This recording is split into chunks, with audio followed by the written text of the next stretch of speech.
haraba niyerekwa Imana yaguhanuye niyerekwa nagize yego bikomeye ariko nanone nkanjye byabayeho burya byavuga ngo ubara ijoro n'uwariraye ubara ijoro n'uwariraye abazi icyo barihuriyemo naryo utarariraye burya ntaribara ariko nanone ijwi ry'Imana ryankoreshaga icyo gihe niryo rinkoresha n'ubu ngubu haleluya duhana imbibi mu izina rya Yesu ibiganza byawe biramburwe Kongo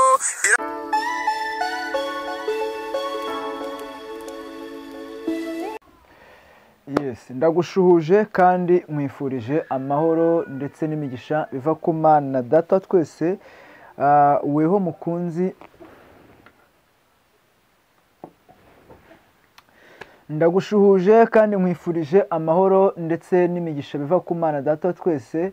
Weho mukunzi wacu ubana natwe ukurikirana ibiganiro byacu gatanu kuri gatanu umunsi ku wundi. Mwifurije kugubwa neza mu kazi kawe uri gukora uyu munsi. Birashoboka ko nta kazi waba ufite cyangwa ko uri kunyura mu buzima butakoroheye, ibyo bibaho mu buzima, ariko kandi nanone mfashe umwanya nkwifuriza guhura n'ukuboko kwiza kw'Imana kugira ngo iguhindure amateka, ubuzima bwawe burusheho kugenda bumererwa neza cyane. Njye wumva, njye uri kubona, nitwa Ngoboka Miriam Theo.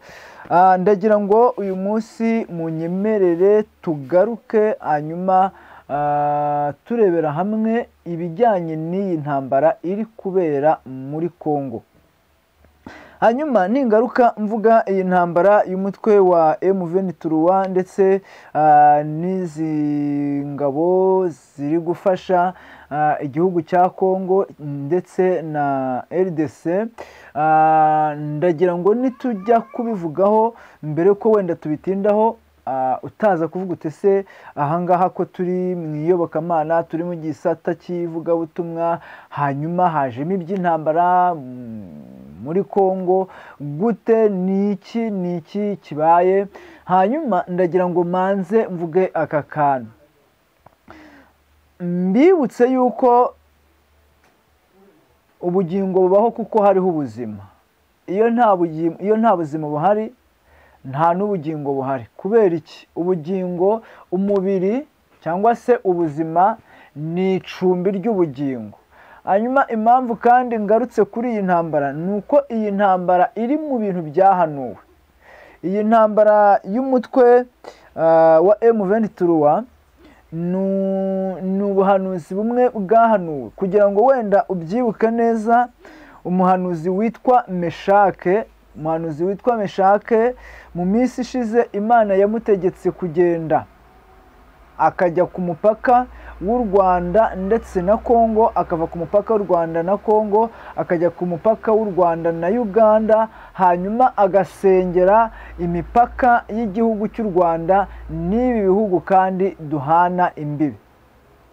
Hanyuma ubwo Imana yamubwiraga kubisengera, yamubwiraga ko muri Kongo hagiye kuvuka intambara cyangwa se hagiye kubaho intambara nyinshi.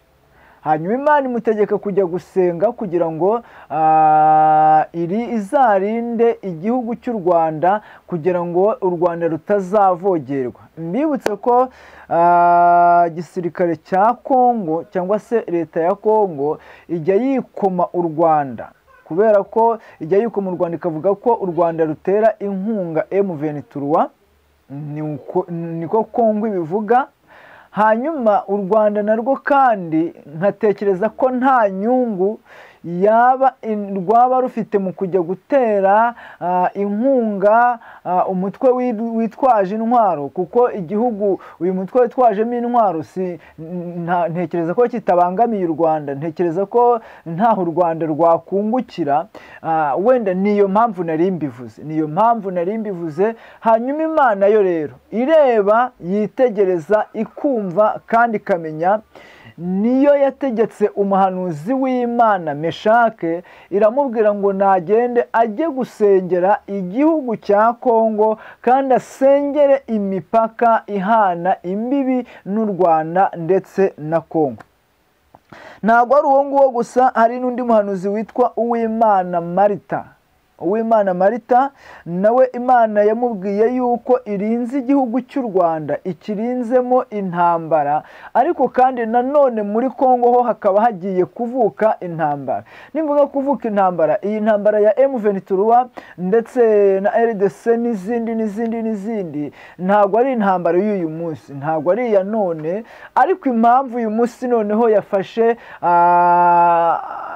yahinduye isura nuko kugeza ubu ngubu nka MONUSCO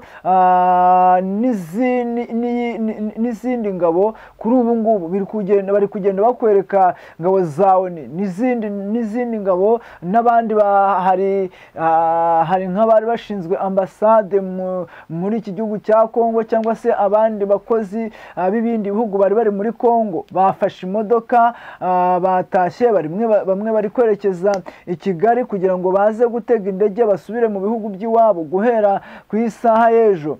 Kugeza uyu munsi noneho Goma M23 yarwaniraga kuba yafata uyu mujyi wa Goma, uyu mujyi wa Goma ugereranwa nk'umujyi mukuru wa Bukavu. Kuri ubu ngubu Goma yafashwe, ni ukuvuga ngo kandi uko ifatwa niko abantu bagenda bahasiga ubuzima, uko amasasu avuga.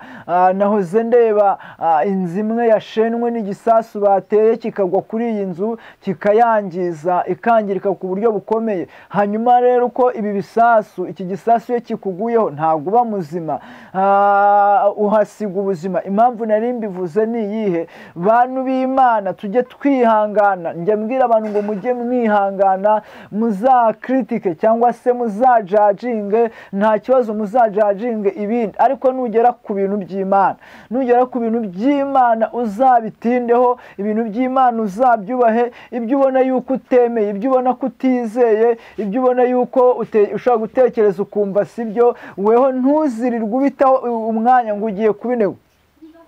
Uko ntekereza ko nka Meshake umunsi yahanuraga ubu buhanuzi, abantu benshi bashobora kuba batarabyumvisha, bashobora kuba batarabihaye agaciro. Igihe Uwimana Marita ahanura ubu buhanuzi bw'iyi ntambara ya M23, abantu bashobora kuba batarabyumvishe, cyane cyane ko uri kumva nka Meshake ni umunyarwanda guhanura ibintu byo muri Kongo. Abantu bamwe cyane cyane nk'abanyarwanda bahita bumva bitabareba, bahita bumva ntaho bahuriye nabyo. Nk'Uwimana Marita kubihanura ni umunyarwanda, abantu bahita bavuga ati ibi bintu byo muri Kongo ubundi uyu muhanuzi arabihanura ngo bitumarire iki? Ariko impamvu yabyo ni iyihe? Birashoboka yuko nk'abari Bukavu uyu uganire nabo uba wumva bavuga ati hari igihe ibisasu bashobora kubitera bikayoba bikagwa mu Rwanda, hanyuma iki kisasu kiyobye kikagwa mu Rwanda gishobora kugwaho cyangiza umuntu cyangwa abantu. Hanyuma rero niba iyi ntambara ibaye kandi biba bitanze iki? Reka ntanga aka gatekerezo.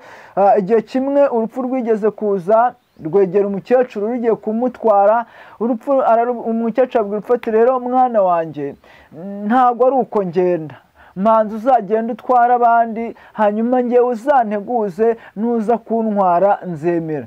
Urupfu hashize iminsi ruraza rutwara umuturanyi bari baturanye, hashize iyindi ruraza rutwara uwundi, hashize iyindi minsi ruraza rutwara amatungo. Hanyuma igihe kiragera urupfu narwo ruraza rwegera wa mukecuru, rumwegereye ruje kumutwara.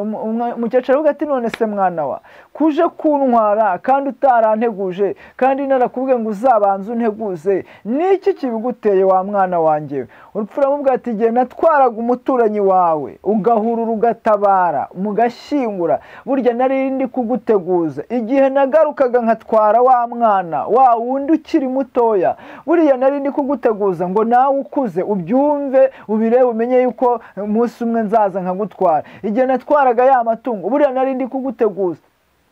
Rero ubuhanuzi niyo mpamvu usibye ko abantu bamwe iyo bumvishe ubuhanuzi bahita batangira kubujajinga, bahita batangira kumva ari ibintu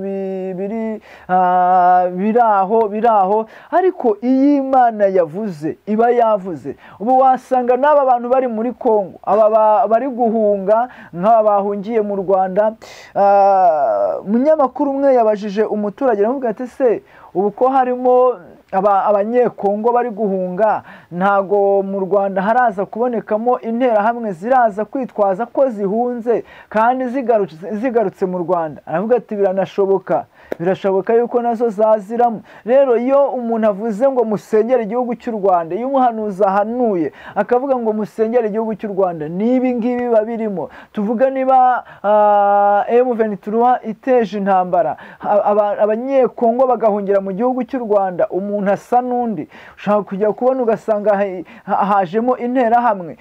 Iyo rero habavuze ngo musengere igihugu cy'u Rwanda, nuko Imana ibireba ikabona inzira byacamo, ikabona iyi ntambara se yaca he, ese yanyura he. Iyo umuhanuzi ahanuye ntabwo aba ari ukugira ngo mukunde muhahamuke, oya, aba ari ukugira ngo ahubwo mufate umwanya musenge, mufate umwanya muhamagara Imana, mufate umwanya mwinginga Imana. Kubera iki? Umunyarwanda umwe aca umugani avuga ngo inkoni ikubise mukeba uyirenza urugo. Ubukongo ni umukeba dufite. Harimo iyi mitwe yitwaje intwaro, nubwo wenda mu Rwanda twebwe ntayo dufite, ariko wasanga ejo cyangwa ejo bundi uyu mutwe uvutse mu buryo utatekerezaga, mu buryo utaruzi, mu buryo utanashakaga. Rero iki gihugu cya Kongo, iyi ntambara iri kuba, nk'uko nari mbivuze, nk'uko nari mbikubwiye, nari mubwiye ngo ntabwo ari iya none, ahubwo uyu munsi iyi ntambara yafashe indi sura, cyangwa se yahinduye uburyo.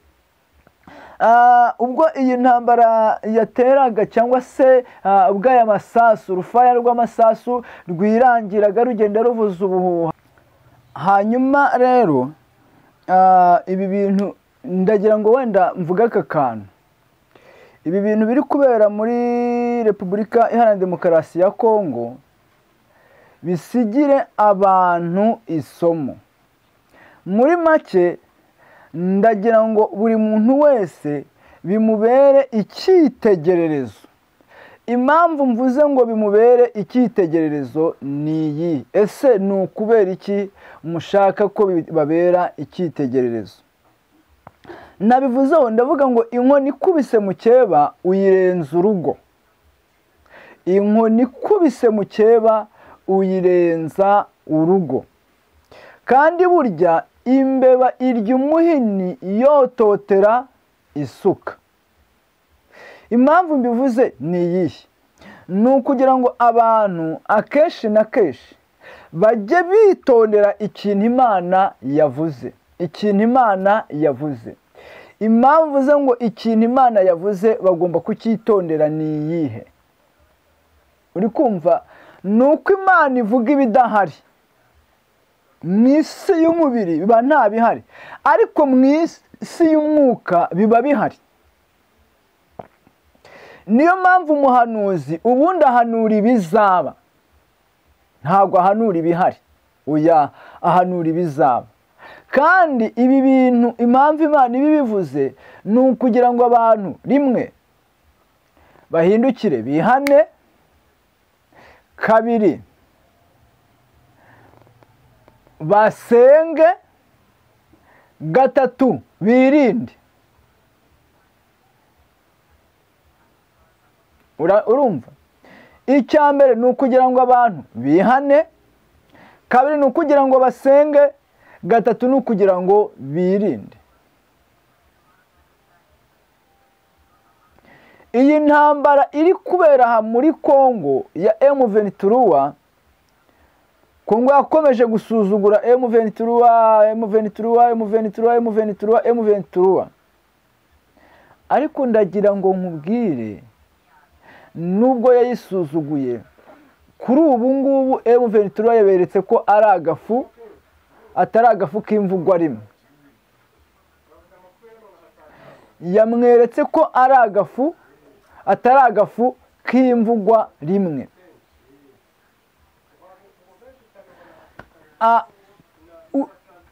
Urumva, iyi ntambara iri kubera muri Kongo ubiri guhitana ubuzima bw'abantu. Uri kumva? Okay. Icya mbere nka M23 yabwiye abari mbere yuko ifata, yavuze ngo isaha ya nyuma saa 9 zo mu rukerera yuko abantu bagomba kuba bavuye muri uyu mujyi. Ubwo kuvuga abantu ni ukuvuga abakora ibikorwa birebana no kuba ari ibikorwa bya leta ya Kongo. Muri aba bantu rero ibaze nko kuba rufitemwe akazi, ibaze nko kuba harimo n'abacuruzi, harimo abakora ubundi bushabitsi bugiye butandukanye, harimo abafite inganda, nabo bari bahawe amasaha yo kuba barangije kuva aho ngaho, kuva i Goma. Niba rero ibi bintu bibayeho, umuntu yere kwicara ngo yicare atuze, ahubwo turasabwa gushaka mu maso h'Imana. Uri kumva? Nta kindi gisabwa, nta kindi kigoye, ntabwo ari ibintu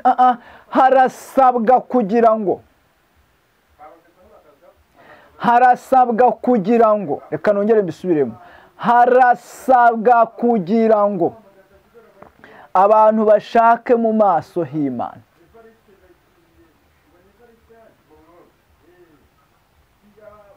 Uru rusaku rw'amasasu ruri kubera i Goma, wasanga Imana yarabwiye abigoma ikabwira abanyekongo ati musenge musenge musenge, ariko bakavunira ibiti mu matwi.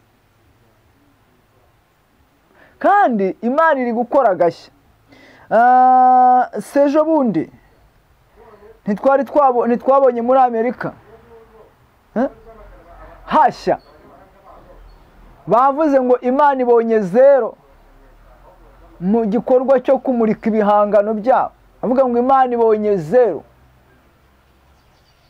hacamo umunsi umwe umuriro uraka. None hari abahanuzi bagiye bahanura ati Kongo musenge, Kongo musenge, bakanga kubyumva, ariko ubu buhanuzi bubasohoyeho. Ubu buhanuzi bw'intambara ya M23 muri Kongo bwari bwarahanuwe. Imana yari yarabuvuze, yari yarabubwiye abahanuzi, yari yabunyujije mu bahanuzi ngo ibwire abantu, ariko banga gusenga. Muri ibyo yateye ko aravuga ngo senga ntacyo uzabura nusenga. Ariko abantu usanga banze kumva, abantu usanga banze kwemera, usanga ndagira ngo wenda nse n'usatira umusozo, ariko mvuga kakanu, mvuga iri jambo. Nureba ibiri kuba muri Kongo, nureba inzu zahiye muri Amerika, uri kumva, nureba n'izindi ntambara ziri ahandi mu bindi bihugu. Muri Israel hari intambara, murabizi Uburusiya buba buri kugenda bukozanyaho na Palestine, Iraq n'ibindi bihugu haba harimo intambara. Biravuga ngo mu minsi y'imeruka muzumva intambara ndetse n'impuha zazo. Rero menya ngo turi mu minsi ya nyuma, aho umuntu asabwa gusenga, aho umuntu asabwa kwirinda, aho umuntu asabwa gushaka mu maso h'Imana kugira ngo Imana imurinde. Ubuzima burahenda kandi ubuzima buragoye. Turabashimiye mwebwe mwabanye natwe. Reka mbabwire ngo amahoro n'imigisha ava ku Mana Data wa twese bibane namwe. Ariko mbere yuko wenda dusoza, ndagira ngo mvuge ngo Imana y'amahoro yite ku banyekongo, yite ku baturage ba Kongo, yite ku baturage ba Kongo. Imana igirire neza igihugu cya Kongo. Imana ihoshe mu intambara, Imana y'amahoro ibaha umugisha. Reka tubabwire ngo ibindi biganiro byo nakagaruka. Shalom, shalom.